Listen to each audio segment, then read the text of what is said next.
संस्कृति और परंपराओं पर जो इतने परिवर्तनों के बाद भी बनी हुई है। धन्य है हम जो आज इस उत्सव को मना रहे हैं। अरे अनीश, आज जी कहाँ है? आज जी बच्चों, आज किस विषय पर चर्चा हो रही है? आज भारत के प्रगति पर चर्चा हो रही है। बहुत अच्छे। आज हमारा देश भारत तेजी से आगे बढ़ रहा है। हमारे देश का युवा नए नए स्टार्टअप शुरू कर रहा है। विज्ञान, तकनीक और विकास के क्षेत्र में भारत नई ऊंचाइयों को छू रहा है। हमने नभ, जल और धरती तीनों पर अपने सफलता के झंडे गाड़ दिए हैं। अरे दादा, आपको मालूम है क्या, पूरी दुनिया आज भारत के और आशा और विश्वास के साथ देख रही है। लेकिन क्या मात्र प्रगति ही महान राष्ट्र की पहचान है?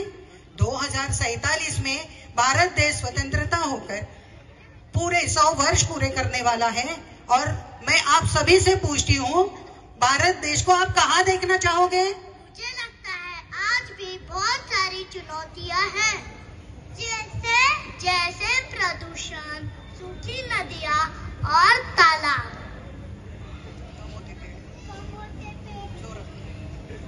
कम होते पेड़, इधर उधर फैला हुआ कचरा।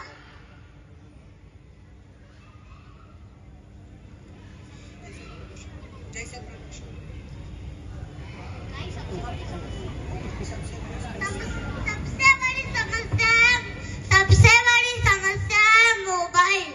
कैसे?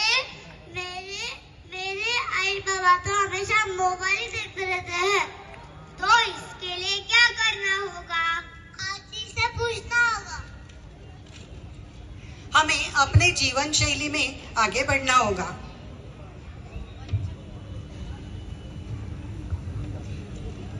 बदलाव क्या करना होगा? हमें सृष्टि को बचाने के लिए, देश को आगे बढ़ाने के लिए पंच परिवर्तन अपनाना होगा। आज ही यह पंच परिवर्तन क्या होता है? मैं समझाती हूँ। यशवी, कियारा, परी, मैंने आपको बताया था ना पंच परिवर्तन के बारे में? हाँ जी। फिर आप कौन बताएगा? मैं बताती हूँ। पंच परिवर्तन एक संकल्प है, एक निश्चय है। इसका मतलब क्या है? पहला है सामाजिक समरसता। अब इसका मतलब क्या है? समाज में सबके साथ एक समान व्यवहार करना है ना? बिल्कुल सही। अब आगे कौन बताएगा? अनीश, तुम बोलोगे? हमारा समरस हिंदू समाज विभिन्न समुदायों के नाम से जाना जाता है। हमारे देश में विभिन्न भाषाएं बोली जाती है, विभिन्न त्योहार मनाए जाते हैं।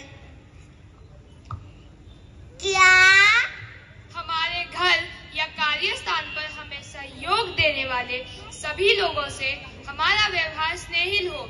हम सभी समुदाय एक साथ बैठकर भोजन करें और समस्याओं और चुनौतियों पर उभरने का प्रयास करें। इसी को तो बोलते हैं अनेकता में एकता, भारत की विशेषता।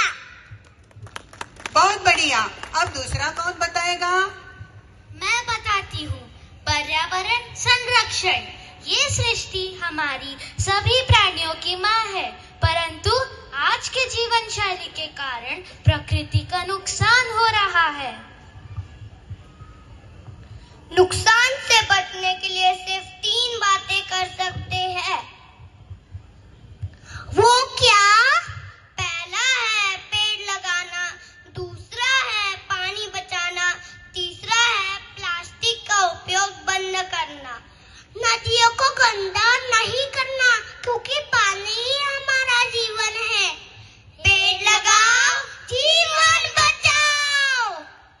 अब तीसरा कौन बताएगा?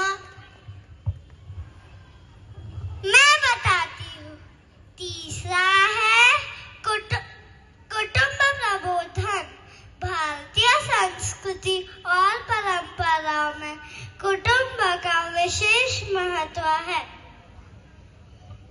मैं से हम की यात्रा का पहला कदम कुटुंब। अभी नहीं, इसका मतलब क्या है? आजी के साथ खेलना, आजी से कहानियाँ सुनना और हमारे पूर्वजों के बारे में जानना और देश का इतिहास भी जानना। इसका अर्थ है आजी, आई, बाबा, काका, काकू, आजी, आभा, हम सबको एक साथ मिलके भोजन करना चाहिए और एक साथ समय व्यतीत करना चाहिए। हमारी संस्कृति और रीति रिवाजों को समझना चाहिए। आगे कौन आएगा? चौथा मैं बताता हूँ। स्व आधारित जीवन मतलब स्वयं का बोध, स्वयं के पैरों पर खड़ा होना।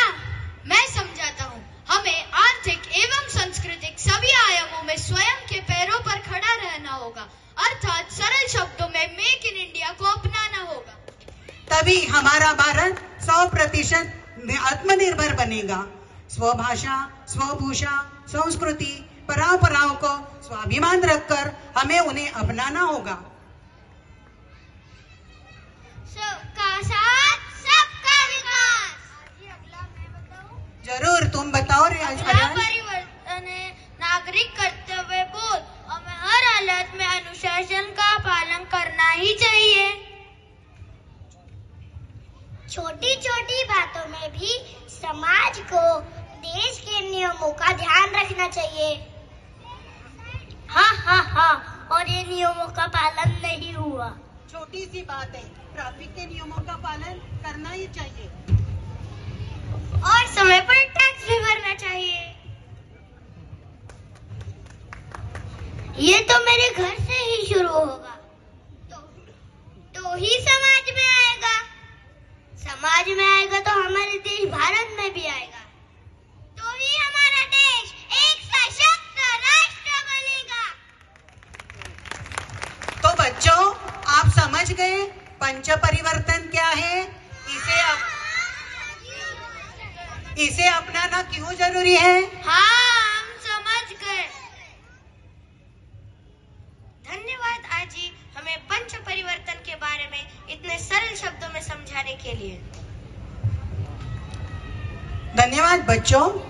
आप जैसी सोच और विचार रहेंगे तो भारत देश की प्रगति तेजी से हो जाएगी। हम संकल्प लेते हैं समरसता